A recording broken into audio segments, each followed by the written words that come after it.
नमस्कार दोस्तों आज के इस सेक्शन में हम पढ़ेंगे एक कोष्टिका का घनत्व, यानी एक कोष्टिका के घनत्व को हम किस प्रकार से ज्ञात कर सकते हैं, इसके बारे में हम जानकारी लेते हैं। तो दोस्तों, एक कोष्टिका का घनत्व, एक कोष्टिका का आयतन, एक कोष्टिका के कोर की लंबाई आदि को हम इस फॉर्मूले की सहायता से ज्ञात करेंगे। ध्यान देना, माना एक कोष्टिका के कोर की लंबाई, माना एकक कोष्टिका के कोर की लंबाई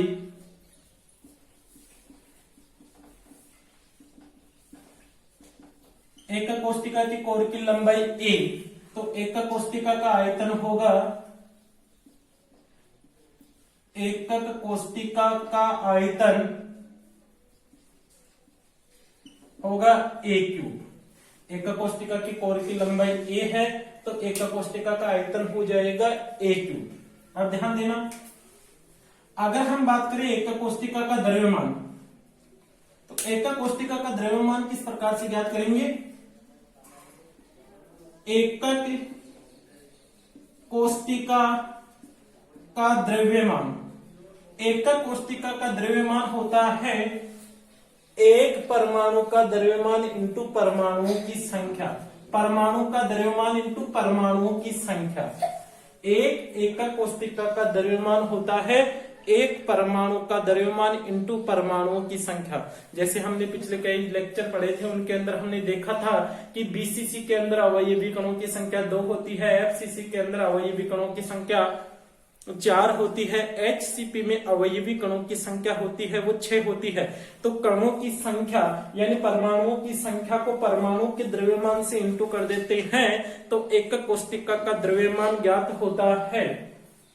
अब देखो, एक परमाणु का द्रव्यमान होता है, एक परमाणु का द्रव्यमान,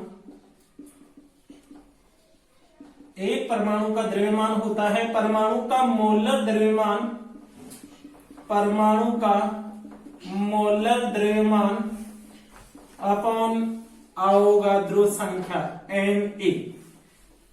किसी भी परमाणु के मोलर द्रव्यमान में यदि अवोगाद्रो संख्या का भाग दे देते हैं तो हमें एक परमाणु का द्रव्यमान प्राप्त होता है।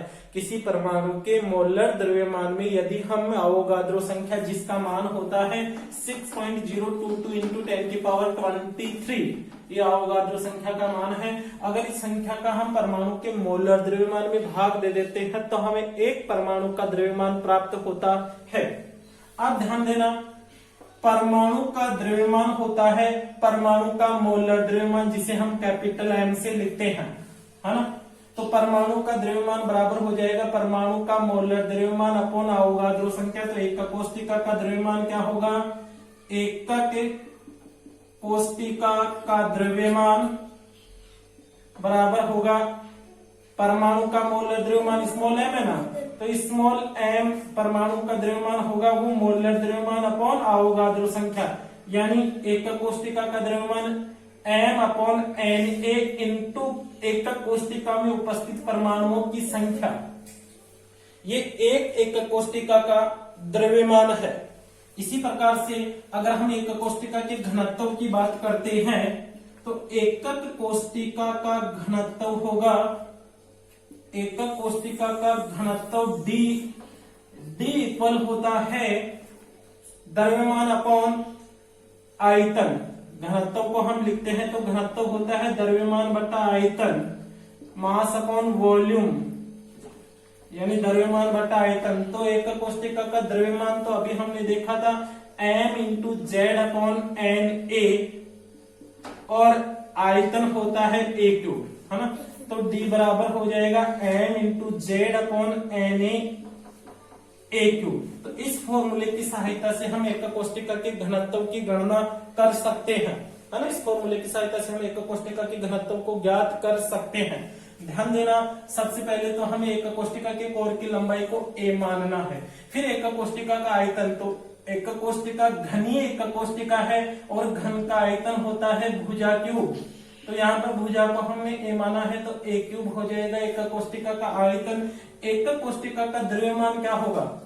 एक परमाणु का द्रव्यमान इंटू एकक कोष्टिका में उपस्थित परमाणुओं की संख्या। एक परमाणु के द्रव्यमान को अगर हम एक कोष्टिका में उपस्थित परमाणुओं की संख्या से इंटू कर देते हैं तो एक कोष्टिका का द्रव्यमान। अब एक परमाणु का द्रव्यमान कहां से लेकर आएंगे, तो एक परमाणु का द्रव्यमान होगा परमाणु का मोलर मास अपॉन अवोगाद्रो संख्या। यानी एक मोल के द्रव्यमान में अगर अवोगाद्रो संख्या का भाग दे देते हैं तो हमें एक परमाणु का द्रव्यमान निकालना है, तो परमाणु की मोलर द्रव्यमान में अगर अवोगाद्रो संख्या का भाग दे देंगे तो हमें एक परमाणु का द्रव्यमान मिलेगा। इसी प्रकार से एक कोष्टिका का द्रव्यमान ज्ञात करेंगे तो एक परमाणु का द्रव्यमान इंटू परमाणुओं की संख्या, ये एक कोष्टिका का द्रव्यमान आएगा। अगर एक कोष्टिका के आयतन को ज्ञात करेंगे तो आयतन D इक्वल होगा मास अपॉन वॉल्यूम यानी द्रव्यमान बटा आयतन, तो एक कोष्टिका का द्रव्यमान m into Z upon N A और आयतन A क्यूब, तो एक कोष्टिका के हम घनत्व को ज्ञात कर सकते हैं। ध्यान देना, यहाँ पर हमें 5 पैरामीटर मिले हैं। एक तो डेंसिटी मिली है, एक मास मिला है, एक नंबर ऑफ जो यूनिट सेल है उसमें एटम्स के नंबर यानी परमाणुओं की संख्या मिली है, अवोगाद्रो संख्या है और ए यानी भुजा की लंबाई या ए क्यूब आयतन। तो हमें यहाँ पर 5 पैरामीटर मिले हैं। 5 पैरामीटर में से अगर हमें एक पैरामीटर ज्ञात करना हो तो 3 के मान को हम आसानी से यहाँ पर आपको विशेष रूप से ध्यान देना है कि Na का मान तो फिक्स होता है। Na जो कि अवोगाद्रो संख्या है 6.022 इंटू 10 की पावर 23 का मान फिक्स होता है। तो आपको न्यूमेरिकल्स के अंदर जब क्वेश्चन दिया जाएगा तो Na का मान प्रश्न के अंदर नहीं मिलेगा। इसी प्रकार से Z का मान भी किसी यूनिट सेल के लिए फिक्स होगा। जैसे कि अगर BCC यूनिट सेल है, बॉडी सेंट्रेड क्यूब यूनिट सेल है, तो वहां पर Z का मान 2 हो जाएगा। अंतः एक कोष्टिका में अवयवी कणों की संख्या 2 होती है तो उसके लिए Z का मान हम 2 रखेंगे।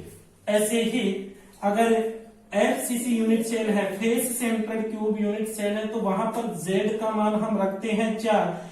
HCP हेक्साक्लोज पैकिंग स्ट्रक्चर है तो वहां पर Z का मान हम रखते हैं 6, है ना। और सरल या आद्य एक कोष्टिका है तो उसके लिए Z का मान हम रखते हैं 1। CCP यूनिट सेल है, CCP निबिड यानी घनीय निबिड संकुलित संरचना है तो CCP के लिए अवयवी कणों की संख्या हम रखेंगे 4। तो Z का मान आपको यूनिट सेल का प्रकार देखकर ही बताना होगा। अब इस क्वेश्चन का यानी इस फॉर्मूले का हम एक न्यूमेरिकल भी हल करते हैं। देखो न्यूमेरिकल को हम देखते हैं। पहले प्रश्न को देखो, न्यूमेरिकल हल करने के लिए प्रश्न को कम से कम 2 बार हमें पढ़ना होता है। सिल्वर जिसका प्रतीक होता है Ag, सिल्वर घनीय निबिड़ संकुलित यानी CCP संरचना में क्रिस्टलीकृत होता है। प्रश्न में थोड़ा सा ध्यान देना, सिल्वर घनीय निबिड़ संकुलित यानी CCP संरचना में क्रिस्टलीकृत होता है और इसके अक्ष किरण अध्ययन से इसकी इकाई कोष्टिका के किनारे की लंबाई यानी अक्ष किरण अध्ययन से इसके इकाई कोष्टिका के किनारे की लंबाई हमने ज्ञात की 408.6 पिकोमीटर, ये प्राप्त हुई एक कोष्टिका के कोर की लंबाई।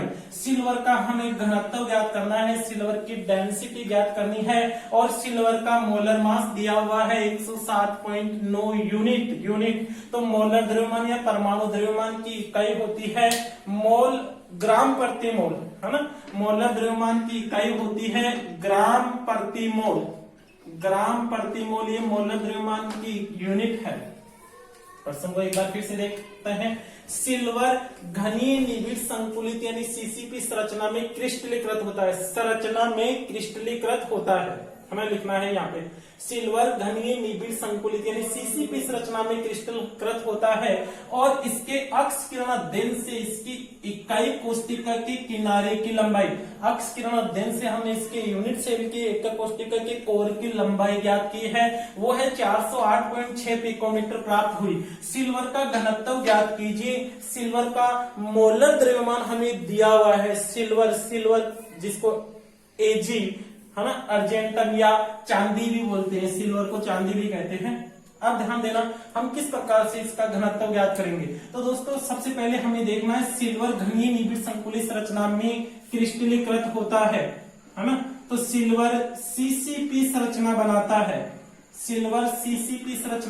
है, तो CCP में अवयवी कणों की संख्या कितनी होती है, अवयवी कणों की संख्या को हम लिखते हैं Z के द्वारा। तो Z का मान तो यहाँ पर 4 आता है भाई, CCP, है ना। घनीय निबिड़ संकुलन सीसीपी में अवयवी कणों की संख्या होती है 4। अवयवी कणों की संख्या होती है 4। तो जेड का मान यहां पर हमें इस क्वेश्चन से ही पता चल जाएगा, जेड का मान है 4।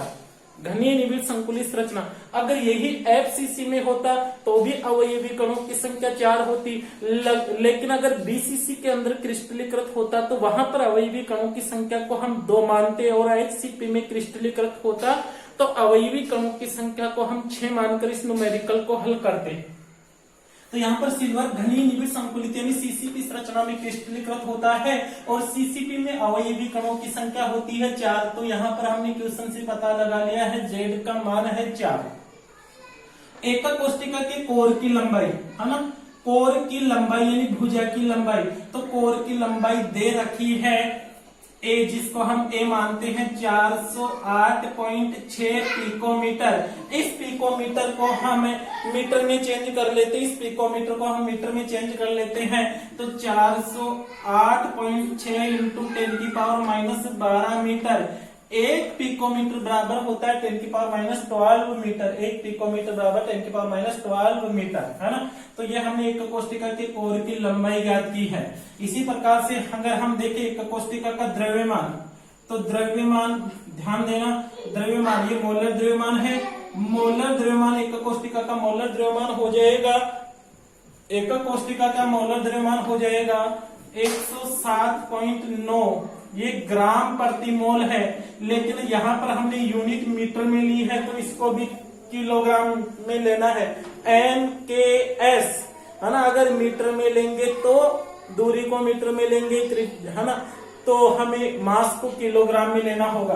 तो ये हो जाएगा 107.9 इंटू 10⁻³ किलोग्राम प्रति मोल। ये हमने क्या निकाल लिया है, मोलर द्रव्यमान किलोग्राम के अंदर। और अवोगाद्रो संख्या का मान फिक्स होता है 6.022 इंटू 10⁻23, ये हमने अवोगाद्रो संख्या का मान लिखा है। अब हम एक कोष्टिका का घनत्व, ध्यान रखना, जो एक कोष्टिका का घनत्व होता है वही परमाणु का घनत्व होता है। हम ऐसे भी कह सकते हैं इसको कि एक परमाणु का जो द्रव्यमान, एक परमाणु का जो घनत्व होता है वही एक कोष्टिका का घनत्व होता है। तो डेंसिटी का फॉर्मूला होता है D बराबर होता है mZ/Ne इंटू A³। ये एक कोष्टिका के घनत्व का फॉर्मूला है, तो सारे मान रख दे। m का मान है 107.9 इंटू 10⁻³ ठीक है। z का मान दे रखा है यहाँ पर कितना, z का मान दे रखा है 4 अपॉन अवोगाद्रो संख्या का मान है 6.022 इंटू 10⁻23। और अगर हम आगे देखें तो जो एक कोष्टिका की भुजा की लंबाई है, कोर की लंबाई है, वो है 408.6 इंटू 10⁻12 मीटर में। तो आयतन की बात करें तो आयतन A³ होगा, तो इसका क्यूब कर देते हैं। अब देखो इसको किस प्रकार से हल करेंगे, ये 10⁻12⁻3 तो कितने हो गए, 36 हो गए ना। 36 में से 23 चलेंगे 13, माइनस के 13 3 से तो प्लस के 10, तो ये आ जाएंगे 10⁻10। देखो फिर देखना, ये माइनस के 12 का क्यूब कितना हो गया, 10⁻36।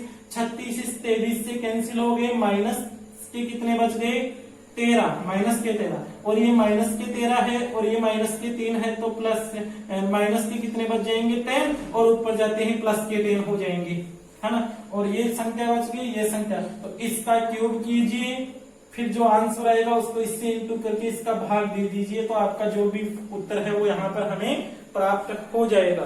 फ्रेंड्स, आपको याद रखना है, एग्जाम के अंदर कैलकुलेशन होती है वो थोड़ी आसान रहती है, बट लेकिन जो क्वेश्चन होता है उस क्वेश्चन के अंदर हमें पैरामीटर्स ढूंढने होते हैं कि कौन सी संख्या तो ए है, कौन सी संख्या एक कोष्टिका का मास है, कौन सी संख्या है वो इसमें जेड का मान है और ए का मान कितना है, ये सब हमें जो क्वेश्चन दिया हुआ है उसमें ढूंढना पड़ता है। तो सिंपल सा ये फॉर्मूला है, इसके अंदर आपको एक पैरामीटर ज्ञात करना होगा, यानी क्वेश्चन में एक पैरामीटर पूछा जाएगा, जेड का मान आपको दिया हुआ मिलेगा, जैसे यूनिट सेल दे दी तो जेड का मान ही एक प्रकार से मोलर मास दे भी सकता है क्वेश्चन में और नहीं भी दे सकता है।